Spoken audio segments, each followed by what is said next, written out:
Hello दोस्तों, स्वागत है आपका इस YouTube चैनल पर। मैं राजकुमार यादव आपका स्वागत करता हूं। दोस्तों, आज हम क्लास 10th के मैथ के बारे में चर्चा करेंगे, पढ़ाएंगे आप लोगों को। वो भी चैप्टर कौन सा है? ट्राइगोनोमेट्री, जिसे हम किस नाम से जानते हैं? त्रिकोणमिति के नाम से।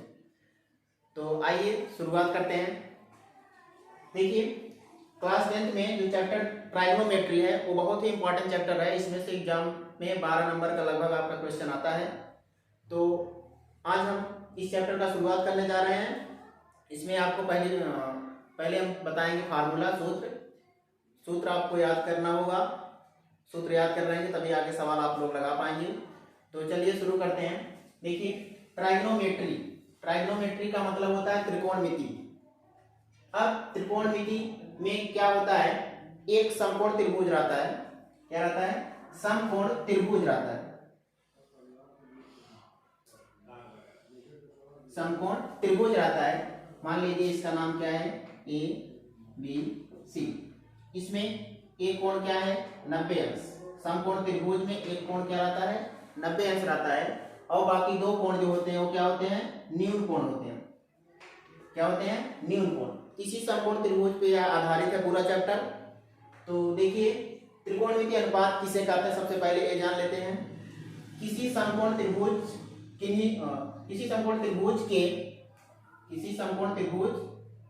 के किन्हीं दो भुजाओं के अनुपात को, किसी समकोण त्रिभुज के किन्हीं दो भुजाओं के अनुपात को, दो भुजा चाहे ए ले लीजिए चाहे ए ले लीजिए, चाहे ए ले लीजिए चाहे दो भुजा आपको लेना है।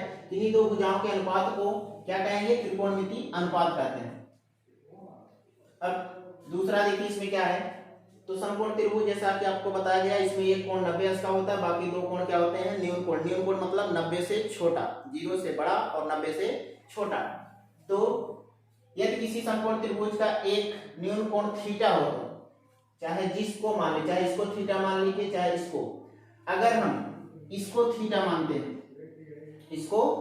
मानते हैं, तो इसके थीटा के सामने वाली भुजा क्या होगी? लंब होगी। क्या होगा? लंब होगा।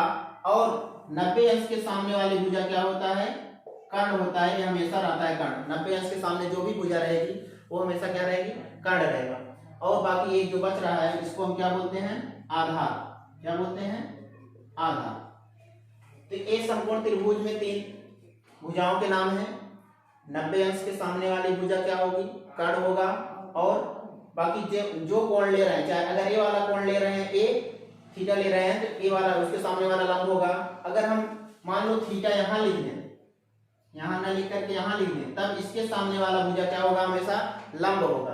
यानी ये बदल जाएगा, ये लंब हो जाएगा, ये आधार हो जाएगा। तो आप जैसा कोण लेंगे उसी के हिसाब से उसका नाम रखा जाएगा। तो ये आपका बेसिक है त्रिकोणमिति के बारे में, त्रिभुज के बारे में। आइए हम इसका अगला रूल देखते हैं। देखिए, समकोण त्रिभुज जो है, एक गणितज्ञ थे पाइथागोरस, जिन्होंने इस चैप्टर को बनाया है, इस चैप्टर पर आधारित क्वेश्चनों को दिया है। तो पाइथागोरस एक गणितज्ञ थे। उन्होंने एक प्रमेय दिया जिसका नाम उन्होंने रखा गया था पाइथागोरस प्रमेय। तो पाइथागोरस प्रमेय के हिसाब से सूत्र इन्होंने बनाया। लिख लेते हैं थोड़ा।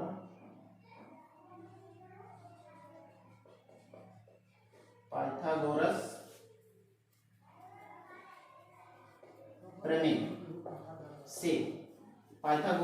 प्रमेय से इन्होंने फार्मूला क्या दिया? फार्मूला दिया कर्ण का स्क्वायर बराबर दिया गया लंब का स्क्वायर प्लस आधार का स्क्वायर। इन्होंने एक फार्मूला दिया, बहुत इंपॉर्टेंट फार्मूला है। इन्होंने बताया कि जो कर्ण होता है उसका स्क्वायर करेंगे तो किसके बराबर आएगा? लंब के स्क्वायर प्लस आधार के स्क्वायर के बराबर। ये फार्मूला बहुत ही इंपॉर्टेंट है। ये समकोण त्रिभुज पे आधारित होता है हमेशा, बाकी किसी त्रिभुज पे नहीं लगता है। तो ये फार्मूला इसी समकोण त्रिभुज पे, अगर हम कर्ण का स्क्वायर करेंगे तो किसके बराबर आएगा? आधार के स्क्वायर के और लंब के स्क्वायर के। इसको इस तरह से भी लिख सकते हैं। कर्ण इसमें कौन सी भुजा होगी? AC। AC स्क्वायर बराबर क्या होगा? लंब क्या है? BC का स्क्वायर प्लस आधार क्या होगा? AB का स्क्वायर। तो ये आपका फार्मूला है। अब अगला फार्मूला देखते हैं।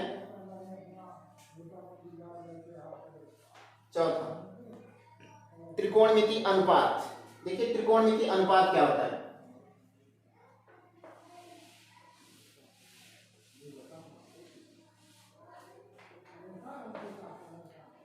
चौथा रूल देखिए त्रिकोणमिति अनुपात। त्रिकोणमिति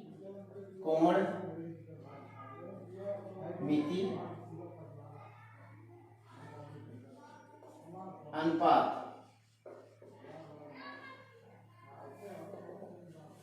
देखिए इसमें कोण का नाम रखा गया है sine theta, cos theta, tan theta, cosec theta, sec theta और कॉट थीटा। तो कोण लिया गया इसी त्रिभुज पे। तो देखते हैं साइन थीटा।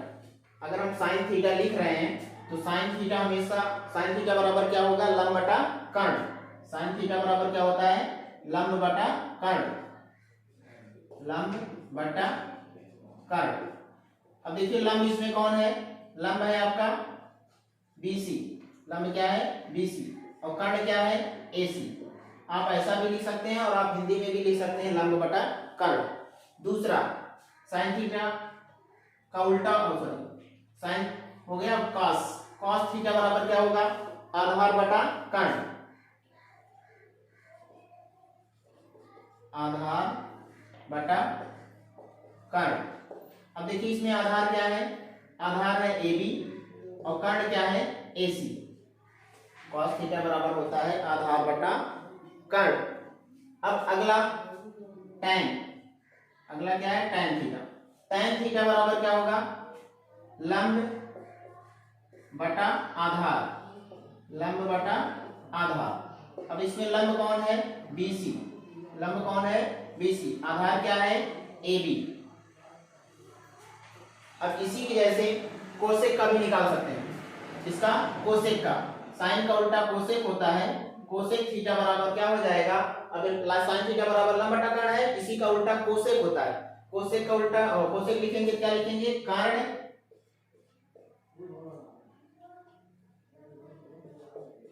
कर्ण बटा लंब इक्वल। अगर इस रूप में लिखना चाहते हैं तो कर्ण क्या है इसमें AC और लंब क्या है BC। साइन का उल्टा कोसेक होता है, अगर साइन मालूम है उसी का उल्टा कर देंगे कोसेक हो जाएगा। अगला है कॉस। कॉस का उल्टा क्या होता है सेक, सेक थीटा। सेक देखिए कॉस बराबर क्या है आधार बटा कर्ण, तो सेक का क्या हो जाएगा कर्ण बटा आधार, कर्ण बटा आधार। तो कर्ण इसमें AC है और आधार क्या है AB। और टैन, अगला क्या है tan theta. Tan theta, tan का उल्टा होता है कॉट। टैन थीटा का उल्टा क्या होता है कॉट। टैन बराबर लंब बटा आधार होता है, तो कॉट बराबर क्या हो जाएगा आधार बटा लंब, आधार बटा लंब। आधार इसमें क्या है AB है, आधार क्या है AB है और लंब क्या है BC है। तो एक बहुत ही इंपॉर्टेंट फार्मूला है ट्राइगोनोमेट्री यानी त्रिकोणमिति को हल करते वक्त, ये बहुत ही जरूरत पड़ता है। इसको आप लोग अच्छे से याद कर लीजिएगा, बिन इसके आपको सवाल समझ में नहीं आएगा और ना ही आएगा सवाल। तो ये फार्मूला आपको याद करना पड़ेगा। चलिए आइए देखते हैं अगला, अगला फार्मूला क्या है।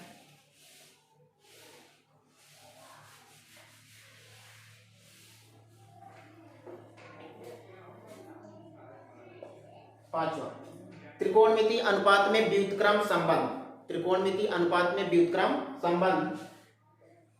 त्रिकोणमिति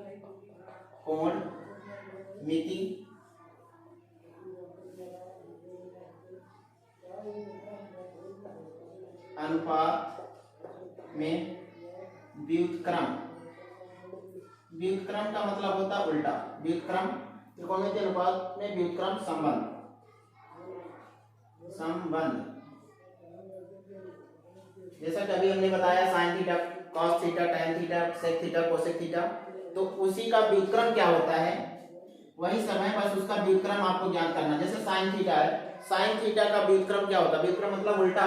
साइन थीटा का व्युत्क्रम होता है 1 अपान कोसेक थीटा, 1 अपान कोसेक थीटा। और कॉस, कॉस थीटा का व्युत्क्रम क्या होगा 1/sec थीटा। अगला है tan थीटा। tan थीटा का व्युत्क्रम क्या होगा? 1/cot theta. ये व्युत्क्रम आपको बताया गया, एक फार्मूला है। और अब इसी तरह से कोसेक का व्युत्क्रम क्या होगा? Cosec theta. कोसेक थीटा का व्युत्क्रम होगा 1/sin थीटा। और सेक का व्युत्क्रम क्या होगा? सेक थीटा का 1/cos थीटा। फिर कॉट का व्युत्क्रम क्या होगा? 1/tan theta. और एक फार्मूला होता है tan थीटा बराबर होता है क्या? sin थीटा बटा cos थीटा। और cot थीटा बराबर क्या हो जाएगा? cos थीटा बटा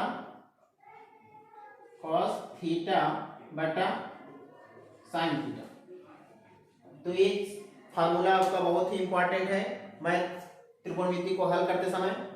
तो इसका उल्टा आपको याद करना जरूरी है। कहीं कहीं आपको जरूरत पड़ जाता है, साइन के स्थान पर अगर कोसेक रखना होता है तो वहां 1/cosec थीटा रख सकते हैं, और cos के स्थान पर अगर सेक रखना होता है तो वहां 1/sec थीटा रख सकते हैं।